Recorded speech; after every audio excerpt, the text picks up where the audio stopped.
Hello hello dear students. अभी हम कर रहे हैं आर.एस. अग्रवाल जी की 9th क्लास मैथ की बुक है। एक्सरसाइज है 7C, lines and angles chapter का नाम है। और इस एक्सरसाइज का अभी हम कर रहे हैं क्वेश्चन नंबर 2। इसके अंदर आपको दिया हुआ है एक figure. In the given figure L parallel to M and a transversal T cuts them. If angle 7 is equal to 80 degree, find the measure of each of the remaining marked angles. यहाँ पर आपको क्या है, ये दो लाइनें दे रखी है L और M, और एक ट्रांसवर्सल दे रखी है T, जो कि ये वाली है। ट्रांसवर्सल वो लाइन होती है जो कि वो लाइन होती है जो कि कोई दो लाइनों को दो अलग अलग पॉइंटों पे काटे। तो जैसे ये T है, ये L और M को L को काट रही है इस पॉइंट पे और M को काट रही है इस पॉइंट पे, अलग अलग पॉइंटों पे काट रही है, जिसकी वजह से ये T हुई ट्रांसवर्सल। ठीक है, ये दिया हुआ है कि एंगल 7 80 डिग्री है। ये एंगल जो है ये 80 डिग्री गिवन है। अब आपको बाकी बचे हुए जितने भी मार्क्ड एंगल्स है वो पता करने हैं। मतलब टोटल 8 एंगल्स है, 1 2 3 4 5 6 7 8, जिसमें से 7 दे रखा है, बाकी के एंगल 7 दे रखा है, और बाकी के जो 7 एंगल्स बच गए वो पता करने हैं। ठीक है, समझ में आया आपको? अगेन L और M दो पैरेलल लाइनें हैं जिनमें परपेंडिकुलर डिस्टेंस बराबर रहेगा और आगे जाकर के ये कहीं पर भी नहीं मिलेगी। T एक ट्रांसवर्सल है जो कि L और M को दो अलग अलग पॉइंटों पे काट रही है। इस पॉइंट पर काट रही, ये पॉइंट है L को काटती है, इस पॉइंट पर ये M को काटती है। और टोटल 8 एंगल्स आपको नज़र आ रहे हैं, जिसमें एंगल 7 आपको दे रखा है और बाकी के 7 एंगल्स बच गए वो आपको पता करने हैं। ठीक है, तो समझ में आ गया क्वेश्चन? तो चलिए अब इसके सॉल्यूशन को करते हैं। तो एंगल 7 आपको गिवन है। एंगल 7 और एंगल 5 दोनों बराबर होंगे, है ना? तो कैसे? M and T cuts each other at a point. तो जिसकी वजह से क्या होगा, एंगल 5 बराबर होगा एंगल 7 के। Angle 7 equal to 80 degree given. तो एंगल 5 है वो एंगल 7 के बराबर होगा 80 डिग्री के। ठीक है, कारण इसका वर्टिकली ऑपोजिट एंगल्स।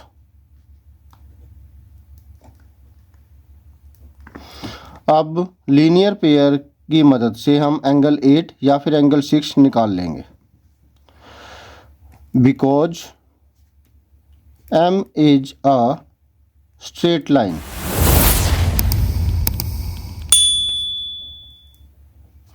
ये एक स्ट्रेट लाइन है, जिस वजह से इन दोनों का जोड़ 180 डिग्री होगा।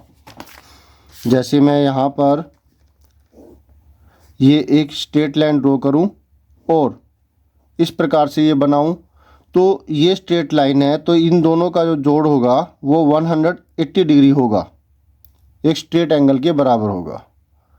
समझ में आया? तो वैसे ही यहाँ पर M लाइन है, ये एक रे समझ लीजिए, ये पूरी लाइन हो गई, तो इन दोनों का जोड़ 180 डिग्री होगा। इसी प्रकार से इन दोनों का जोड़ 180 डिग्री होगा, क्योंकि ये स्ट्रेट लाइन है। इसी प्रकार से ये स्ट्रेट लाइन है, तो ये दोनों का जोड़ 180 डिग्री होगा। इस तरीके से यहाँ पर 4 पेयर बन रहे हैं, ये दो, फिर ये दो, फिर ये दो और फिर ये दो। समझ में आया आपको? गुड। तो M एक स्ट्रेट लाइन है, तो इसकी मदद से क्या करेंगे हम, एंगल 7 और एंगल 8 का जोड़ 180 डिग्री होगा। कारण इसका लीनियर पेयर। एंगल 7 जो कि हमें दे रखा है 80 डिग्री हो गया। एंगल 8 हमें पता करना है 180 डिग्री। 80 डिग्री इक्वल के राइट हैंड साइड में जाएगा तो इसका निशान पलट जाएगा, तो एंगल 8 की वैल्यू मिलेगी 180 माइनस में 80 डिग्री इजकल टू 100 डिग्री। एंगल 8 की वैल्यू आ गई। गुड। तो एंगल 8 की वैल्यू आने के बाद में 6 भी इसके बराबर ही होगा। ठीक है, एंगल 6 बराबर में एंगल 8 बराबर में कितना? हाँ, 100 डिग्री। कारण इसका वर्टिकली अपोजिट एंगल्स।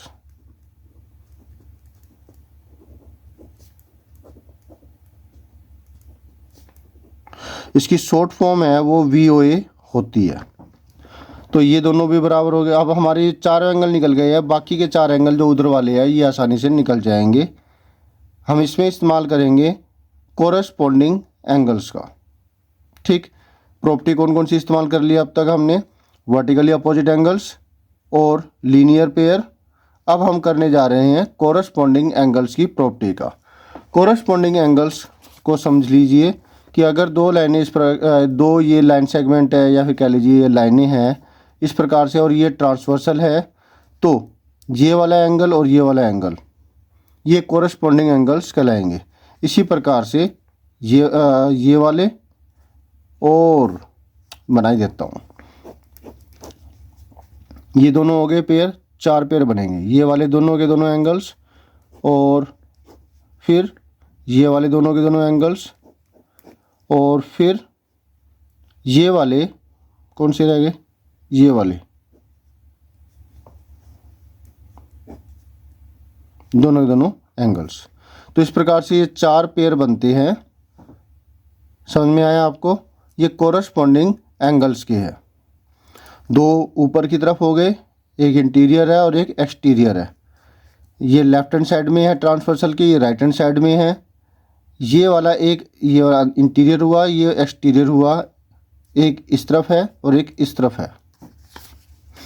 4 पेयर। तो वही हम इस्तेमाल करेंगे और लिखेंगे एंगल 7 और एंगल 3 बराबर है। तो angle 3 is equal to angle 7 is equal to 80 degree. कारण अब इसके लिए ट्रांसवर्सल कौन सी है और पैरेलल लाइनें कौन सी है वो हमें लिखना होगा। वैसे तो हमें सारा ऊपर लिखा ही हुआ है M parallel to L and T is transversal.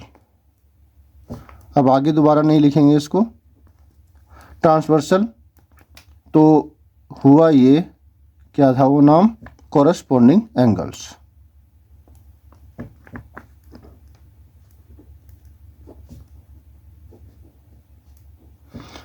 तो ये दोनों बराबर हो गए। इसी प्रकार से क्या होगा? एंगल 3 एंगल 7 के बराबर, एंगल 4 एंगल 8 के बराबर होगा इक्वल टू 100 डिग्री। और फिर एंगल 4 की वैल्यू आ गई, 3 की वैल्यू आ गई, 2 रह गया, 2 6 के बराबर होगा। एंगल 2 बराबर में एंगल 6 सेम अबव कर देंगे इसमें।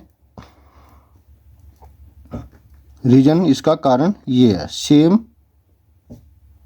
या फिर इसको हम नाम दे सकते हैं 1 फ्रॉम 1। एंगल 2 बराबर होगा एंगल 6 के और 6 हमने निकाला था 100। ठीक है, एंगल 2 एंगल 6 एंगल 4 एंगल 8 ये चारों एंगल जो है 100 डिग्री आ गए। अब कौन सा रह गया? 2 हो गया, 3 हो गया, 4 हो गया, 1 रह गया। एंगल 1 बराबर होगा एंगल 5 के। Angle 5 80 degree. Is that clear? अब कोई और रह गया, 1 मिल गया, 2 मिल गया, 3 यहाँ पर है, 7 मिल गया और 4 भी मिल गया। तो इस प्रकार से हमने जो चारों एंगल्स के पेयर है, चारों एंगल्स है वो निकाल लिए। 1 2 3 4 5 6 7 8 ये हमारा आंसर हो गया। क्लियर है? एक बार दोबारा से शॉर्ट तरीके से समझ लीजिए कि किस प्रकार से है। पैरेलल है, ट्रांसवर्सल है, ये दे रखा है एंगल, बाकी के सातों एंगल्स निकालने हैं। तो हमने क्या किया, एंगल 7 और एंगल 5 दोनों बराबर है, तो ये 80 है तो ये भी 80 होगा। लीनियर पेयर से एंगल 8 निकाला, दोनों का जोड़ 180 होगा। लीनियर पेयर जो लीनियर इक्वेशन इन वन, है ना, समझ में आ रहा है आपको। Linear equation in one variable आ गई और इसके अंदर वेरिएबल एंगल 8 ही रहा। एंगल 8 की वैल्यू 100 डिग्री आ गई। एंगल 7 दे रखा था, एंगल 5 निकाल लिया, एंगल 8 100 डिग्री आ गया। वर्टिकल अपोजिट एंगल से एंगल 6 निकल गया। उसके बाद जो ऊपर के जितने एंगल्स निकाले हमने वो सारे के सारे कोरस्पॉन्डिंग एंगल्स की प्रॉपर्टी की वजह से हमने निकाला है कि ये पैरेलल है, ये ट्रांसवर्सल है, तो ये दोनों बराबर होंगे, ये दोनों बराबर होंगे, ये दोनों बराबर होंगे और ये दोनों बराबर होंगे। तो ये मैंने यहाँ पे आंसर लिख दिया। ठीक है, समझ में आया आपको? Very good. तो अब आपने क्या करना है, आपने करना है वीडियो को लाइक। डेफिनेटली आपको पसंद आया होगा क्योंकि आपकी प्रॉब्लम सॉल्व हुई है। सब्सक्राइब करना है, अगर अब तक नहीं किया तो कर दीजिए, और अगर कर दिया तो थैंक यू वेरी मच।